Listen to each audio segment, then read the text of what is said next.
What's up, people? Welcome to the Startup Founder Roadmap. I'm your host, Chris. Today we have a very special guest, Brian from X10 Ventures, and he's a deal guy. He has done a bunch of acquisitions, and he's the person that's going to teach you more about how to make your company more valuable and profitable so that when you are ready to exit, you can do that on your own terms. Brian, welcome to the show.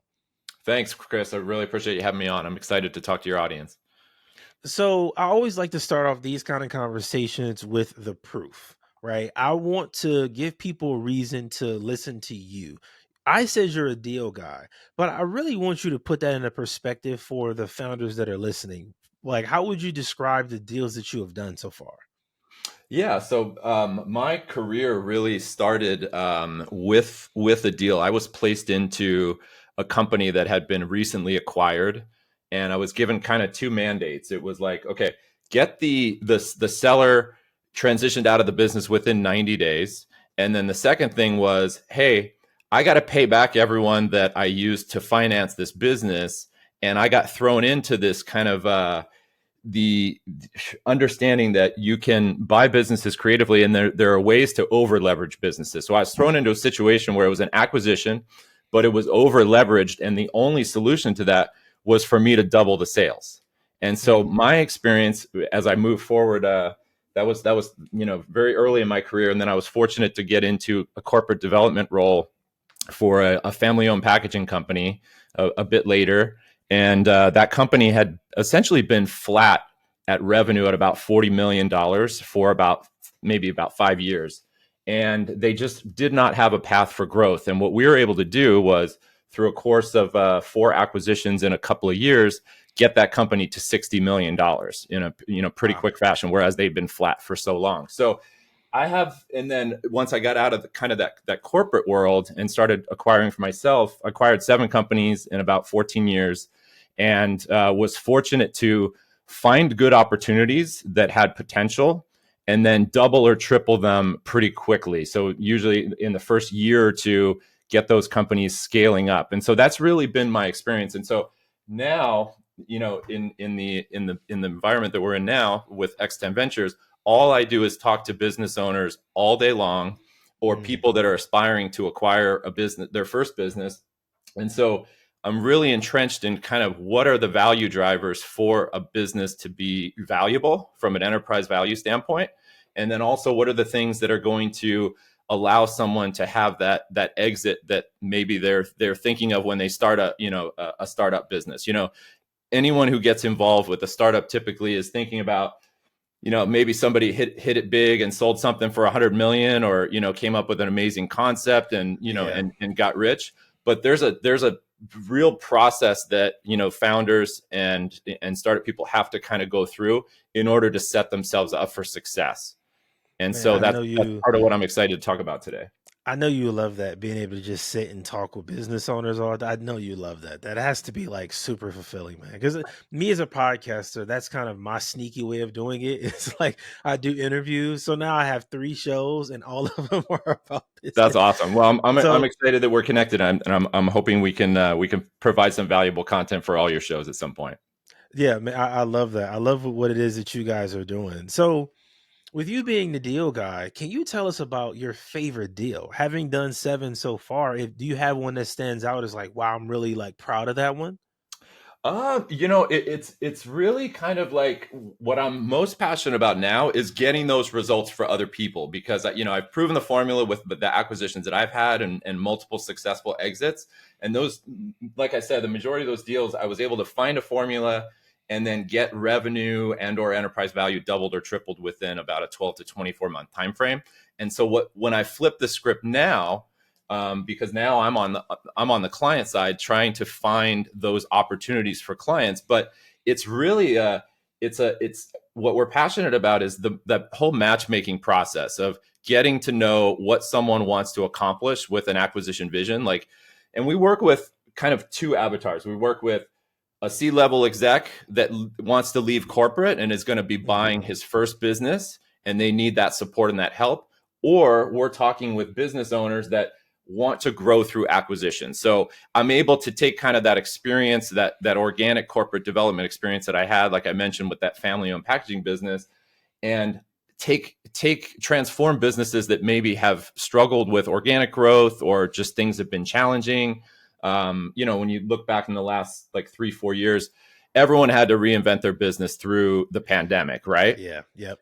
And so many people were tired of that. Like as an example, maybe there's an owner of a marketing agency, right? This is a real common avatar that we work with. We work with a lot of digital agencies, website development, professional services companies, et cetera. And they may have been, let's say, very heavy in travel and hospitality pre-pandemic, and Oh then yeah. business completely fell apart, right? So you got this entrepreneur founder who's so passionate about their business, and they were, so excited to be building it, and then they hit this massive worldwide headwind, right? And then they had to transform that business, and let's say change their business development efforts, redevelop their portfolio and move into another set of industries that are, sort of immune to what had happened in the pandemic.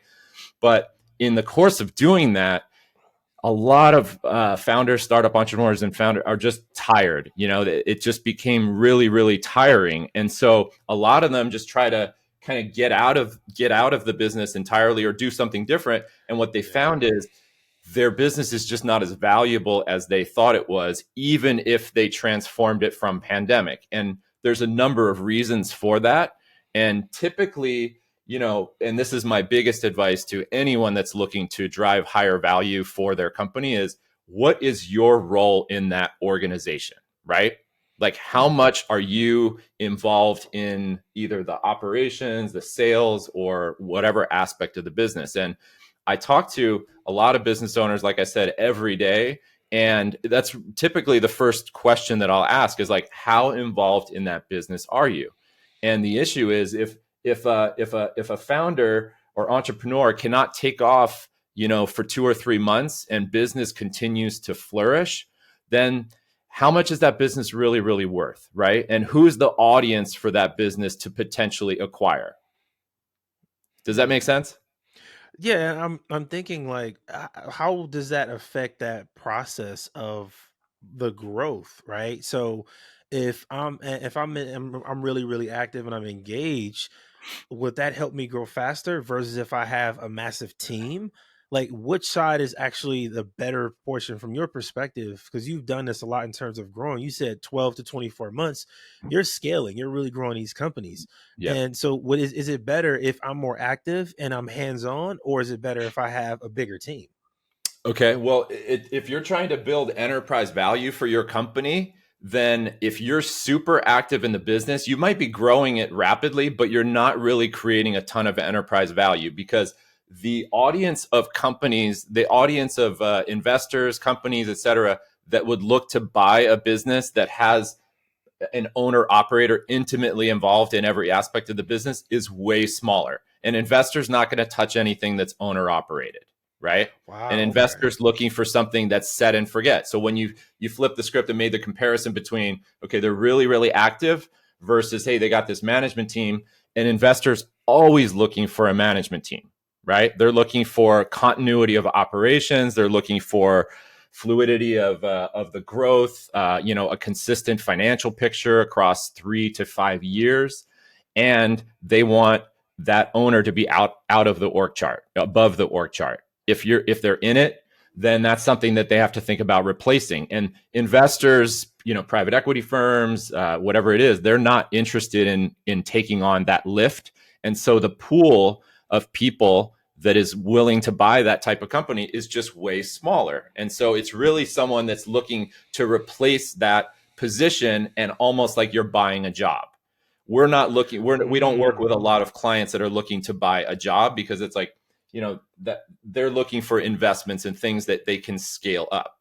And so the biggest barometer really of enterprise value, and that's why it's really important for startup founders to think ahead in terms of how they're building their company, is where are you at in that org chart? Wow, that's a really good breakdown.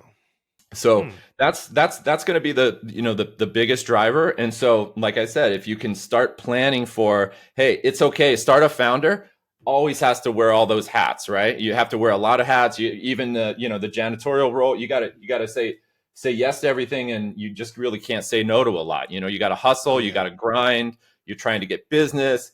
you're trying to fulfill the business. And that's the point. You got to start doing some planning around at what point can I replicate my, let's say it's the sales process with clients. At what point can I replicate that and start training or hand that off to someone else that can become part of the org chart, and I can start moving myself above it? Because I think that's where a lot of founders are kind of stuck at. Because that's the hard part of I'm good at this thing and I do all of these things. And it's hard to let that go, especially because now I'm good at it. Like I'm good at I'm getting results. Now I have to bring Totally. somebody else in. I have to train them and then make sure they're getting good results, make sure they get paid and all of that stuff. And Yeah. I would imagine that's a really difficult transition for a lot of founders. It's the hardest thing to do, but it's the thing that is going to get you the most payoff if you're able to figure out how to invest in it. Now, we're super oversimplifying, Chris, in terms of I'm just saying, hey, just get yourself out of the org chart. There's a lot of other things that need to be done. So, for example, what are the systems and processes that this business has? This is going to be kind of like the second most important thing in driving enterprise value is, are there processes, procedures, replicatable things that happen each time whatever activity is, important to the company happens? So if that's a client gets signed on board, even the client signing process, like what is that process? Is that dialed? Is it replicatable? Is it Mm. frictionless? That kind of thing. But like once you start moving into, okay, you got a paid client, ka-ching, money hits the bank account. How are you actually fulfilling that service or product or whatever? Is that systematized, or is it in the owner's head and Mm. he's the one figuring out or directing it all piecemeal, that kind of thing. So And our it biggest, friends, I I go love ahead. the way you're breaking this down. I don't want you to go too fast. I like that right there. I think the pro tip to take from that specific portion is that no matter how early you are in your startup, to document your processes. Even if it's something as 100%. simple as making a graphic on Canva, you should document that because if you're selling the company, that's part of the stack that the new business owner gets. Like you now own this. Here's our process for getting that result and making Dude, you hit that it right deal. on the head. Absolutely. Okay, that makes sense. I wanted to kind of Are you break with me? down You what froze you on my end. said. I wanted to kind of break down what you said into more of the entrepreneur, like the other perspective where they can get it. Cause like sometimes people like the investors and people like you that have done it so many times over and over, you're like above the clouds kind of talk. And I want to take it for the listeners and break it down a little bit and 100%. make it And just an I'm action glad you step, you said know? that. I'm glad you said that because part of what X10 is all about is really taking all that institutional knowledge that's at the private equity level and breaking it down to really the SMB, small to mid-sized business market. So I want to make sure that we're speaking that language. I'm going to give you one sort of really effective tactical tool that I think will help your audience. ClickUp is a project management tool that you can start with that's free, that allows you to start building out processes and things for your company. And so that's been a massive, massive time saver for us in terms of, okay, we have a client come on board. We have a documented process and templated process in ClickUp that essentially here's step by step what's going to happen and who's going to do what and when it's due for every single thing that we do, whether it's signing a client on board and starting a discovery effort, like because we start with our first job is to get to know whoever we're working with, right? Yeah, If we don't yeah. get to know them, how are we going to develop a vision for them and then figure out what to acquire in order to meet that vision? And so that's all documented in a project management tool. And there's others that you could be using. I used Reich in previous companies before, but ClickUp is free. And it's a great way for someone to just start templatizing and systematizing their business, whether it's a product-based business like an e-commerce business, whether it's a professional services agency like website development or marketing, whatever it is, it can be your friend. And I guarantee if you spend like a week or two investing in that tool, which is free, but the investment's going to be the time for you to really take that knowledge and mind share of the owner into some processes and step-by-step things. That's going to make the company more valuable within probably a 2-week span. Just Wow. a simple tactic like that. Yeah, and I can see, like, I'm thinking about my own startups right now about like things that I have been documenting. It's all on like a Google Doc like breakdown, like just a bunch of bullet points in a row. And that was kind of my Mm. way to get started. But I do like the idea of ClickUp. Something I've talked to a lot of founders about is, if they are already 5 years in, like, is it ever too late to make that transition from a company? It's like we're just going on our own path and now we want to get acquired. Is it ever too late? Are you ever too deep into it to kind of get out of things? No, there's always steps wherever we're at. There's always steps that can be made to move things forward in terms of being more amenable, to, ready, prepared for a sale, or start increasing the enterprise value, or just really look at what is your role in that company. And I mean, if we're 5 years in and it's really owner operated, there might be some things that are intrinsic in the DNA of maybe that founder that are going to make it that transition Hmm. harder because they've done things now 5 years that way. So there's so much Yeah. muscle memory about that versus if somebody's a year in. But I think as long as somebody has the intent to hey, I've made a decision, I'm going to sell this company at some point in the future. I like to put a time frame around it, and we do a lot of exit planning discussions with our clients too about give us a call 2 years before you want to sell this business. And that's when we want to engage and say, let's evaluate. This is not difficult to do. Let's evaluate where the company's at. We kind of look at it from a 360-degree perspective, score it across all of these kind of exit ready aspects, and then just kind of have a report card and look at it honestly and say, okay, here's where we're at against owner involvement. We have no systems in place. What's our financial performance been, because an investor is going to be looking for consistent financial performance, and then what's also the bottom line. And this is something that I learned a little bit late in probably the third company I acquired, is really focus on what are you dropping to the bottom line, because that's what people are going to be paying a multiple on. Okay, does that So multiple aspect make before sense? we get before we get too deep into it, I want you to break down the bottom line aspect because I think I know what you're talking about, but I want to make sure the audience understands the bottom line point. So just that point Yep. specifically, what do you mean when you say like prioritize what's at the bottom line? Yep. Okay, great. So if a company's doing, let's say, in revenue, top line revenue or sales of about $100,000 a month, that's a 1.2 million top line revenue business. But Mhm. what's the profit that is left over after you've paid all your salaries, you've paid yourself, all your cost of goods sold, whether those are products or whether those are, people that are performing a service, all of your overhead, all of your selling, general, administrative costs, what's left at the end of all that. And let's say in this case it's $300,000 that's left on a $1.2 million business. That $300,000 is the first thing that anybody looking to buy that business is going to be looking at, because businesses will sell for a multiple of that bottom line profit. Ah, okay. See, I love that explanation because I've seen that conversation on Twitter a lot, especially in the last couple years, where you see a lot of software companies being sold for 10x their bottom line revenue, where it's Yep. like this is Yep. the what's Yep. left, and Yep. because it's software, the overhead's super low usually.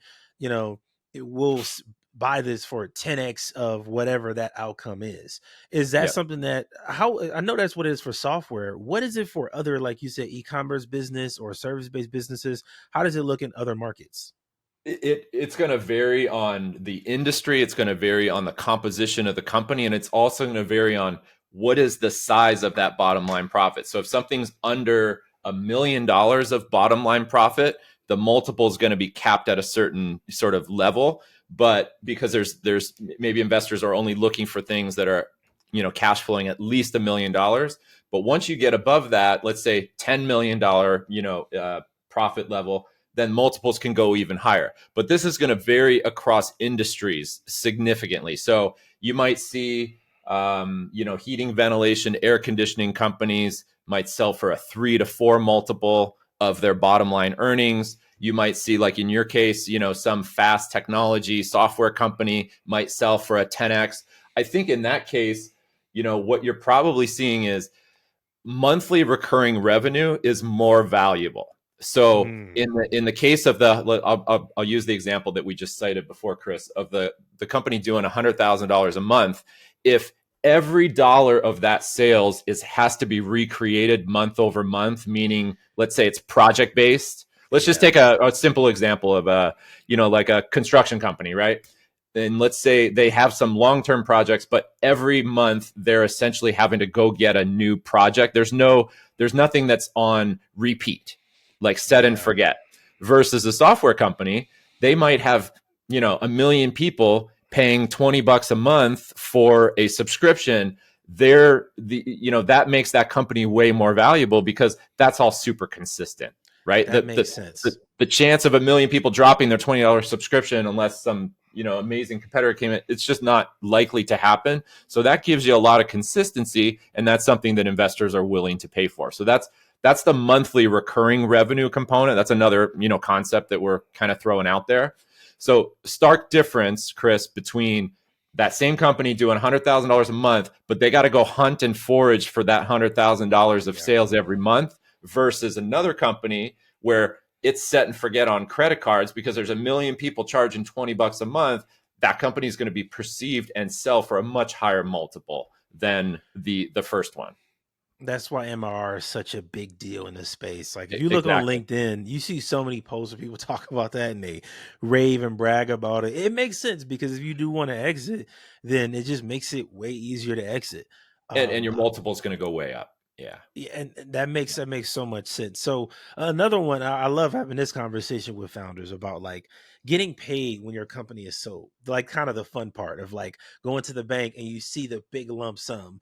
I want you to talk about that part because that's like the money part that a lot of people aren't really comfortable talking about. And obviously, it's not it doesn't have to be your own personal thing, but like just that experience of that I'm sure it's like a euphoria of like I built this thing, it's great, it's been years, now somebody bought it for 5 million or whatever, and I go to the bank and I can just see all of this like in my account. Like can you explain that process a bit?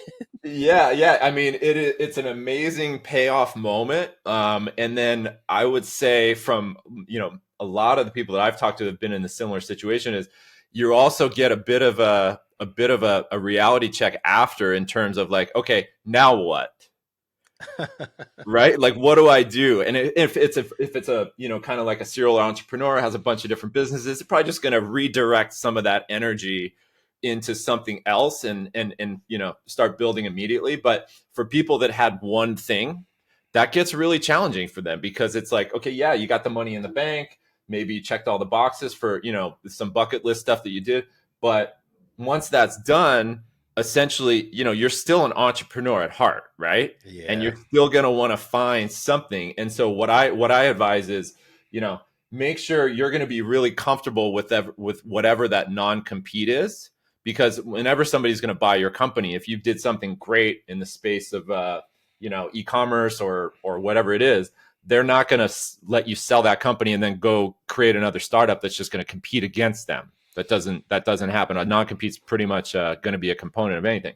So I would say that's something to focus on. And then also, just like, there's going to be a massive tax bill. And then did you structure the deal right to make sure that you're not, just basically giving that back, giving a huge, chunk of that to the government. And so that can be a real structure question, like in terms of, did I structure Mm, this right to get what I want? Because that's the whole point. We do the grind, we build a startup, we want to sell it, and then we want life to get better. And it's like, if we didn't set that up for success, then sometimes there can be a hangover of like, was it worth it? Was it worth it? Now I can't do the thing that I've been doing for 3 years because I have a non-compete, and so I have to go retool yeah. or figure something else out. That has a value, right? And so I think it's an important thing for startup founders to be thinking about, is you know if you're planning to exit at some point in the next few years, think about kind of what is next. What is Wow. next? Yeah. And I don't think that part is something that founders think about. Is that structure portion? I think that's why people like you are so important because that's something that a founder probably isn't even aware of, is that that part has to be taken care of. It's just like, I want to make sure they pay me the right amount, or I want to make sure that they take care of my employees, stuff like that maybe. That's I'm glad you said that part. The second part you said about taking care of employees, that's generally been like the most important thing for a lot of the the sellers that we talk to. They're mostly concerned about they built this team, they're so passionate about the people that built it alongside with them, and they want to make sure that those people have a great home, Mm. in addition to the payoff. It's almost like, I feel like it's almost like 50-50 waiting. Like, am I getting the right payoff for me? But then, is my team being taken care of? Those are both almost equally important to a lot of the sellers and business owners that we talk to. Wow. I mean, I think that kind of makes sense. I think today selling a company is different than it was 50 or 100 years ago, where like now, if you sell a company, you do it the wrong way, you could be trending on Twitter in less than a day. Like, they'll get you, like your name is going to be front and center. So anything else that you do, anything else your name is attached to, that negative stigma of how you just left your employees out to dry is Yeah. also attached to it. So it Yep. makes sense why they would prioritize that, even sometimes just as much as the money, because Yep. if you want to go and start another company, if you want to build more partnerships, whatever it is you want to do is tied to that. So, Yep. wow, that's such a big deal, man. Yeah, and I've always come from the mindset of like, every human connection that I make, I want to think of it as a potentially lifelong relationship. And I've tried to treat my employees that way. And I've been fortunate that, like, one of I think it was the second company that I acquired, the first Facebook media buyer at the agency that I hired, we just developed a relationship, had some good mentorship together. He became chief revenue officer for like my company's 8 years later. And so Wow. it's like, when you're thinking about, what are you going to do? Those team members that you're taking care of in the sale for, a founder that's selling, they might actually be the next cog in the wheel for the next business that you're going to build maybe 3 years after the non-compete expires or whatever. Like, a lot of times that happens. So I always advise people, really just think of things in the long game, especially when you're talking about human capital and people and those relationships that have been, alongside you building the company. And you know who they are as a startup founder. You know who your A players are that basically have been with you, that you can call on the weekends or whatever, that you've taken such good care of them. Those people may be coming around in your next life. And so it's super important. And I think that's why we work with so many business owners that are putting that human capital just as much weighting, like I said, as what they're going to get bottom line for, at the end of the day in the bank account. I love that, because honestly, me being where I am in business now, every year I'm learning more and more about relationships and the kind Yeah. of people you have around. And as I What's our start to tribe, right? What's the you tribe? you have to just build that, like, and it's more than a connection on LinkedIn. Like, I think that's the big part, is having people that you can like call and get insight on a book that you're writing, or that Yep. you can call for advice on sometimes even family problems. I think that kind of stuff really plays a big role in your life as a business owner. And I just can imagine that process of selling as a founder. It seems like it's stressful, honestly, like, because you have so many things to weigh, and you got to weigh, taking care of everybody else or being selfish. Do you be selfless? Like, it's so many levels to it. And I don't think founders are thinking about the full scope of a sales process of their company. So this is a great way to kind of put these things into perspective for founders. Yep. Yep. So before we go, I had a couple questions about some of your outside life, man. I know you mentioned some things about you being a DJ and hiking and stuff. Like what are those hobbies like, man? How does that get you outside of the office? Well, actually, yeah, it's interesting you mentioned the DJ part. Yeah, music really fuels me. I have music generally playing throughout the house, or I'm enjoying music on a walk or hike or whatever. Like, music is a huge part of my life, and it really fuels me. And so, yeah, I'm an amateur DJ. I play on the decks just as a hobbyist. I'm not out doing the clubs or anything. I don't have time for that as I'm building companies. But that music is something that completely fuels me. And at some point, I definitely want to get involved in a music oriented business, whether I just acquire a stake in it or, develop some sort of, relationship with someone who's starting something up. But I would love to get involved in the music industry and a little bit more formal, because I don't know anything about it. And I have so much respect for people that can start with a blank sheet of paper and produce music. Like, that to me is just absolute genius. And I just don't, my mind doesn't work that way. My mind has always worked of take something that's been built, proven a concept, just even slightly proven concept, and make it way, way, way better. But I don't have the ability to produce or write music, and I just have so much respect and admiration. And I think that's part of the reason why I just love playing it out so much. Is just it's just fuel for my soul, quite honestly. Yeah, I'm with you on that. I admire the people who do the things that I know I couldn't do. Like Yep, I don't. same. It's tough when it comes to things like I just know that that's not my thing. Like, so I love so seeing like business people like yourself that are like successful and are continuing to evolve. Like, I think the hobbies are important because if you're just business nonstop, I think it kind of can stagnate your growth a bit. To be Totally, honest, totally. I think Yep. it'll slow you down because you get And you kind of probably in the burn out. You're more weeds. ripe for burnout. Exactly. But you need those ways to kind of unplug, whether it's video games or working out, whatever it is. I think it just makes you a more well-rounded person. Because I don't want to talk to the guy that's only business all the time. That's just not a good conversation. Yep, yep, yep. And so it's interesting point you mentioned too, because we talk to our clients a lot about, what are your outside interests, and is there a way that we could bridge something that is they're super passionate about in the hobby aspect of life, and bridge that into the business that they're either going to build or acquire. Like, that would be kind of the holy grail. That's why I mentioned, hey, and I don't know if maybe the universe, somebody in your audience will deliver some opportunity with the music business, but like, that's something I'm extremely passionate about. But right now, I'm extremely passionate about just building results for our clients, and just really helping change people's lives, because that's what we're doing on a daily basis. Is just growth through acquisition, and having the eye on the prize for where can life go if I do things differently than I have in the past years.